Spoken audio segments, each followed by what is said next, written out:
Good morning, true crime friends. How you doing? Oh my goodness. There is not a lot happening in true crime right now. Oh, but wait. I found a story and I was like, I need to talk to my people about this one because this case has absolutely everything. It has dumb criminals. It has the whole family involved. Rest in peace to the dearly departed. First, you know what you need to do. Please like this video and subscribe to the channel. We finally made 10,000 subscribers. I'm so excited. We're going to have a 10,000 sub celebration. But in the meantime, batten down the hatches, y'all. We need to talk about none other than Miss Katie Restelli. Yo. Okay. Picture it. American Fork, Utah. That's over there in the Idaho region of the United States. It's over there someplace. I'm not good with geography. So look. So Katie Restelli is married to Matt and they have a couple of kids, right? And they living in California. And so Katie was like, this marriage thing, this is not really for me. Should I get a divorce? Let me go talk to my family about it and let's see if my family will be on board with the divorce. And apparently the family was like, oh no, girl, we don't believe in divorce because that's wrong. But an unfortunate unaliving of your husband, yeah, we could get with that plan. Something tells me there might have been life insurance money involved. I don't know. Anyway. So Katie was like, okay, Matt, honey, we're not getting along. So I'm going to go move in with my mama over there in American Fork, Utah. And he was like, okay, but I don't want you to go. Now listen, do I know this for a fact? No. Some of this is creative license, but this is how I feel in my spirit that this is how it happened. She was like, I'm just going to go stay with my mom for a little while so we can think about things and work on our relationship. And then I'll be back. And he was like, okay, cool. So Katie takes the kids and she goes over to her mama's house. Her mama is just like Tracy Grist is her mama. Her mama is garbage. I'm letting you know. Spoiler alert. Anyway, so the mama is just like, oh, I love these grandbabies. This is wonderful. Listen, Katie girl, I was talking to your brother and I decided that we should just go on and unfortunately unalive your husband, and then we could just go from there. And Katie was like, oh, that sounds like a good plan. But wait, he's still in California. How are we going to get him all the way over here to American Fork? And so the mother was like, don't worry about it. I have a plan. Did you put that air tag in his truck like I told you? And Katie was like, well, of course, because I am a dutiful daughter. So they were like, okay, great. Let's everybody, we're going to share on our phones where this air tag is. And we're going to, you know, when you put an air tag on something, you can have like a little emoji. Next to it has the name of the thing and then emoji. The name said truck. The emoji was the poop emoji. Okay.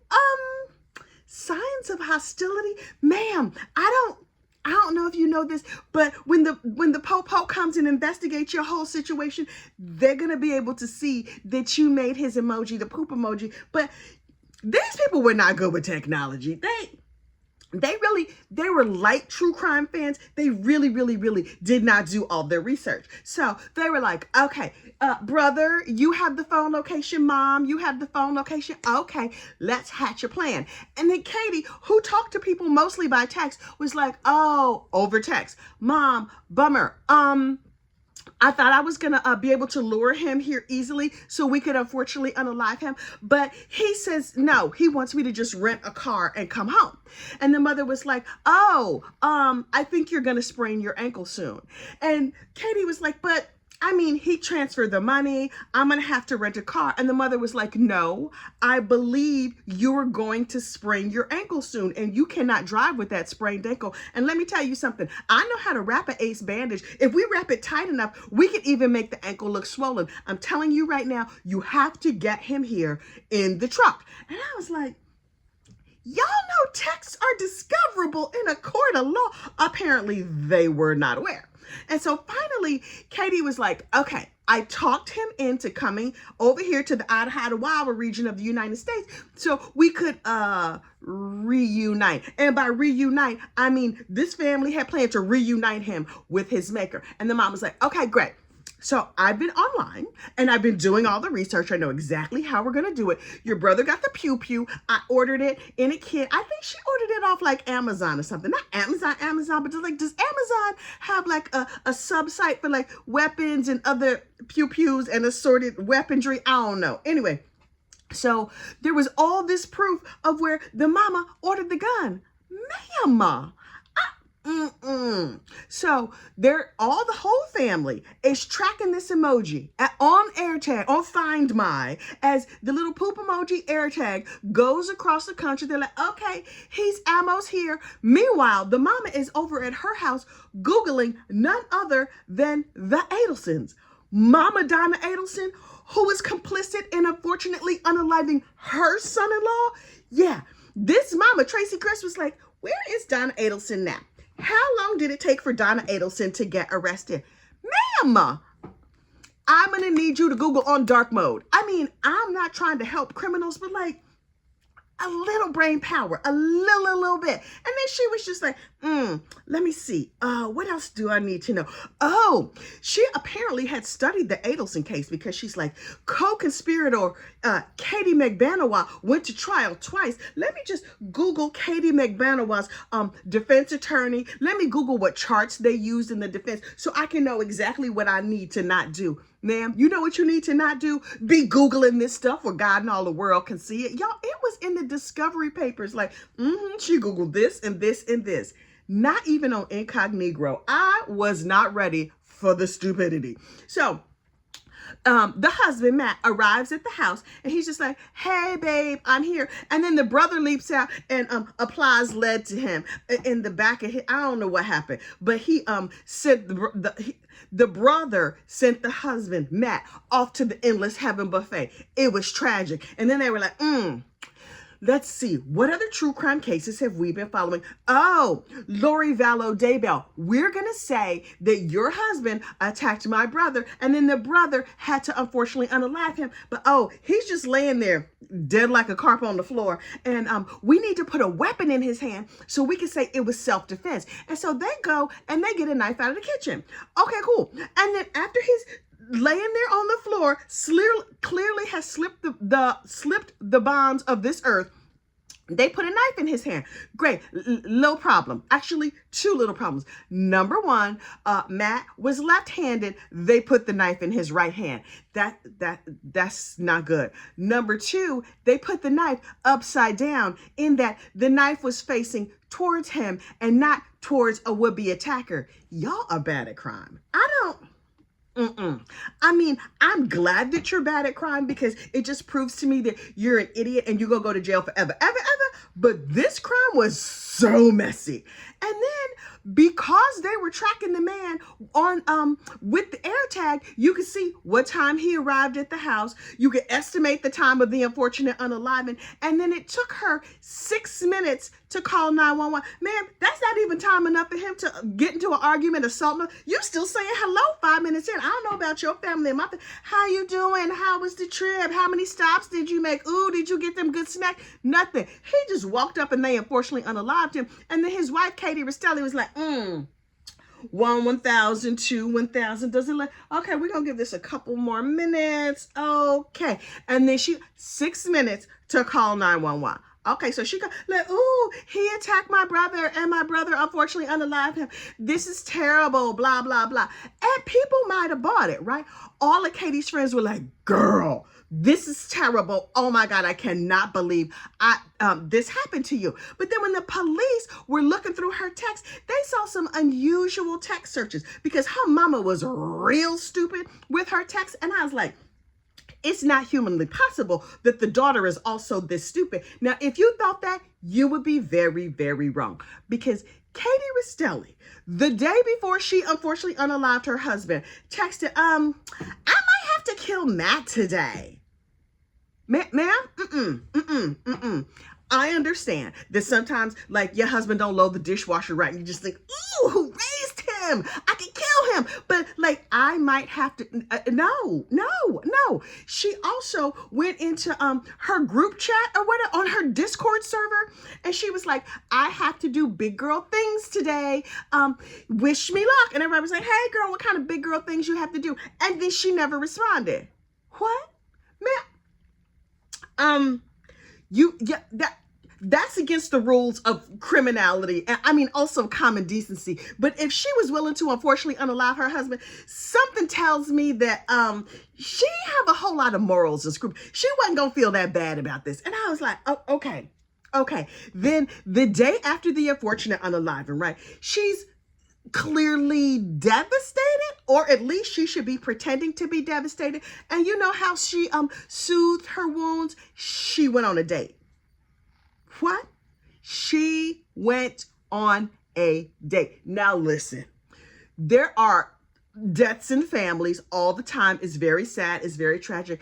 I don't care who it was. Unless it was your third cousin Pookie, who you knew wasn't going to last long anyway. You should not be going on a date the day after your brother unfortunately unalives your husband. Ma'am, that's not a thing. She went on a date, and then in her Google searches, she was all, how long should you wait to tell somebody you love them? Ma'am, you should wait forever, because that dude is in danger. I don't know if he knew boy, you in danger. And then she also Googled how to get rid of hickeys. Are you in the 8th grade? Everybody knows a spoon from the freezer. But I'm just like, girl, this is a fully grown married woman. Well, now she a widow, I guess. She was just like, listen, this widowhood is getting me down. It's been like a day, and there's still a stain on the carpet. And so she gets on what is it? Like, not live chat. What's the one? FaceTime with her girlfriend from the Discord group. And she was just like, oh, hey, you want to see the spot of blood on the floor where he was right here? Ma'am, you know, her friend immediately was like, girl, that's wild. And then the mom in the background was like, oh, if I knew you liked bodies, we would have taken a picture of the corpse here on the carpet. Yeah, I am speechless, without speech. Okay, nearly without speech. It's hard to make me speechless. Anyway, and so the girlfriend from the Discord chat was like, oh my God, you guys are hysterical. Listen, I gotta go. Hello, police. Hello, 911. Listen, I'm gonna send you all the messages that this happened and sent me, because she is telling me every single thing, and I think she did it. Her mama was involved. They looped the brother in. The whole situation is a mess. Please go and arrest him. I don't want no parts of this. And I'm like, yeah, that seems about right. And then this woman, Katie Restelli, in all of her stupidness, also texted, I'm going to need to rent a car so I can keep my story straight. Ma'am, that's not a message that I would send like with smoke signals or semaphore with them flags. I don't even know how them flags work. Morse code, nothing. These are things you're not supposed to say. Just take that right out of your vocabulary. Zoop, take it right on out of your vocabulary. You're not supposed to do that. Meanwhile, mom is over at the house, steady Googling. She's still Googling the Markel case. How long did it take for Donna Adelson to get arrested? You know how long it took Donna Adelson to get arrested? 10 years, like 9.5, nearly 10 years. Because while Donna Adelson is a terrible, terrible, morally reprehensible human being, she also had the common decency, if she possessed any decency at all, to zip her lip. She wasn't out here just like, blah. I'm just going to talk about it. We just going to unfortunately unalive this dude and everything is going to go on like normal. And I was like, this family, the whole family is not that bright, in my opinion. But then this one thing happened that the ghost of Dan Markel must have been like, who is Googling my case?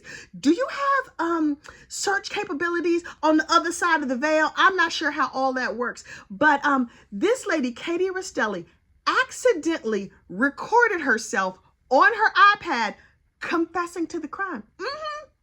Just like Mama Donna Adelson did. Donna Adelson was like, oh, I'm on this jail phone call that I know is recorded, but Charlie dropped off the call. I'm just going to keep talking in the hopes that Charlie comes back. Meanwhile, the jail was like, speak clearly, lady, because we are recording the whole thing. Only she was too stupid to realize that she was still being recorded by the jail. And Mama Donna Adelson just talked herself into an arrest. Where this dumb old Katie Restelli had her iPad laying someplace. She was not paying attention to it, and it recorded for over an hour while she talked about the case, implicated herself, implicated her family, and gave up the whole entire game. So from the time of the unfortunate unaliving until the time of the arrest was only a couple of weeks, because y'all are not good at crime. And to that I say, Thank goodness. Listen, I am very, very happy when dumb people and arrogant, like if you're bad at crime and you're arrogant, all of that comes together. That means we can get you off the streets quickly. Now, when I first heard this story, I thought they were going to say, oh, they attempted to unfortunately unalive this dude and now they locked up in jail. That would have been the best case scenario, because then the bad people would have got off the street and nobody would have slipped the surly bonds of this earth. Sadly, that is not the situation. But we're going to keep an eye on this Katie Restelli and her trash mama and her trash brother. Is it bad to call people trash? I guess if they are unfortunate unalivers, I can call them trash if I want to. So listen, don't forget to like this video, subscribe to the channel, and we are going to have a 10,000 subscriber celebration live this weekend. Oh my God, I can't believe I have 10,000 subs.